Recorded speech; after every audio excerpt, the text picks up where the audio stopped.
ಒಂದು ಸ್ಕೂಲಿನಲ್ಲಿ ಒಂದಷ್ಟು ಮಕ್ಕಳಿಗೆ ಅವರ ಟೀಚರ್ ಒಂದು ಪ್ರಶ್ನೆಯನ್ನ ಕೇಳ್ತಾರೆ, ಯಾವುದು ಕಣ್ಣಿಗೆ ಕಾಣುತ್ತೆ ಆದರೆ ನಾವು ಮುಟ್ಟೋದಿಕ್ಕಾಗೋಲ್ಲ, ಆ ಥರದ ವಸ್ತು ಯಾವುದು ಅಂತ ಕೇಳ್ತಾರೆ. ಸೊ ಆ ಕ್ಲಾಸಲ್ಲಿದ್ದಂತಹ ವಿದ್ಯಾರ್ಥಿಗಳಲ್ಲಿ ಕೆಲವೊಬ್ರು ಹೇಳ್ತಾರಂತೆ ಸೂರ್ಯ, ಬಿಕಾಸ್ ಸೂರ್ಯನನ್ನ ನಾವು ಕಣ್ಣಿಂದ ನೋಡ್ಬೋದು ಆದರೆ ಮುಟ್ಟೋಕ್ಕಾಗಲ್ಲ. ಇನ್ನೊಂದಷ್ಟು ಜನ ಹೇಳ್ತಾರಂತೆ ಆಕಾಶ, ಆಕಾಶವನ್ನ ನಾವು ಕಣ್ಣಿಂದ ನೋಡ್ಬೋದು ಆದರೆ ಮುಟ್ಟೋಕ್ಕಾಗಲ್ಲ ಅಂತ.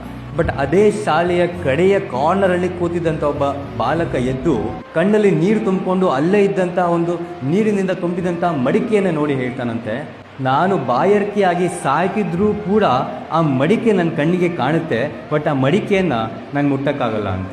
ಆ ಮಡಿಕೆಯನ್ನು ನಾನು ಮುಟ್ಟಕ್ಕಾಗಲ್ಲ, ಮಡಿಕೆಯಲ್ಲಿರುವಂಥ ನೀರನ್ನು ನಾನು ಕುಡಿಯೋಕ್ಕಾಗಲ್ಲ ಅಂತ ಹಾಗೆ ಹೇಳಿದಂತಹ ಬಾಲಕ ಬಿ ಆರ್ ಅಂಬೇಡ್ಕರ್ ಅವರು. ಆಗಿದ್ದಂಥ ಅಸ್ಪೃಶ್ಯತೆ ಎಂಥದ್ದು, ಆ ಸ್ಕೂಲಲ್ಲಿ ಓದಬೇಕಾದ್ರೆ ಎಲ್ಲ ಮಕ್ಕಳು ಕೂಡ ಹೋಗಿ ಆ ಮಡಿಕೆಯಿಂದ ನೀರನ್ನು ತೆಗೆದು ಕುಡಿದ್ರೆ ಅಂಬೇಡ್ಕರ್ ಅವ್ರಿಗೆ ಮೇಲಿಂದ ನೀರು ಚೆಲ್ತಿದ್ರಂತೆ, ಅವ್ರು ಬೊಗ್ಸೆ ಹಿಡಿದು ನೀರು ಕುಡಿತಿದ್ರಂತೆ. ಸೊ ಅಲ್ಲಿಂದ ಇವತ್ತು ಎಲ್ಲೂ ಬೇಕಾದರೂ ಕುತ್ಕೊಂಡು ನೀರು ಕುಡಿಬೋದು, ನಾನು ಯಾವ ಒಂದು ಕೊಳದಲ್ಲೂ ಬೇಕಾದ್ರೂ ನೀರು ಕುಡಿಬೋದು, ಇವತ್ತು ಆ ಒಂದು ಪರಿಸ್ಥಿತಿ ಬಂದಿದೆ ಅಂದರೆ ಅದಕ್ಕೆ ಕಾರಣ ಬಿ ಆರ್ ಅಂಬೇಡ್ಕರ್.